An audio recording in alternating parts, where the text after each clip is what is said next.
আজকে আমি কয়েকটা মাছ নেবার কারণে আমাদের গ্রাম থেকে এতটাই দূরে চলে এসেছি কি বলবো তোমাদেরকে।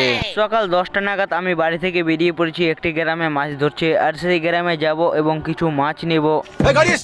তোমরা হয়তো ভাববে মাছ তো সব জায়গায় কিনে পাওয়া যায়, এত দূরে কেন এলো? আরে গাইস, মাছ কিনে খাবো না সেই কারণে এলাম আর কি। তারপর নদী নালা পাহাড় পর্বত সবকে পার করে চলে আসি যেই জায়গাতে মাছ ধরছে সেখানে। আর এখানে এসে সর্বপ্রথম আমার কাজ হলো আমার ওই চলন্ত জাহাজটিকে একটি জায়গায় পার্কিং করে কিছুক্ষণ হাঁটাহাঁটি করার পর ফাইনালি পৌঁছে যাই আমাদের মাছ ধরার লোকেশনে। আর এখানে এসে দেখি সবাই নেমে পড়েছে নঙ্গি চেড়ে। हे प्रभु हे हरि राम कृष्ण जगन्नाथ प्रेमानंद ये क्या हुआ गलाव में पानी आ गया।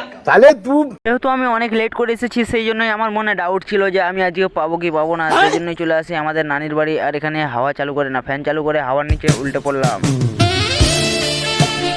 আর বিকেল হওয়ার সাথে সাথে সেই গ্রাম থেকে কামব্যাক হয়ে চলে আসি কিছুক্ষণ ঘোরাঘুরি করার জন্য আমি এবং আমার পাইলটের বাইকে করে। জাস্ট আগে ফলো সাবস্ক্রাইবটা করে নাও।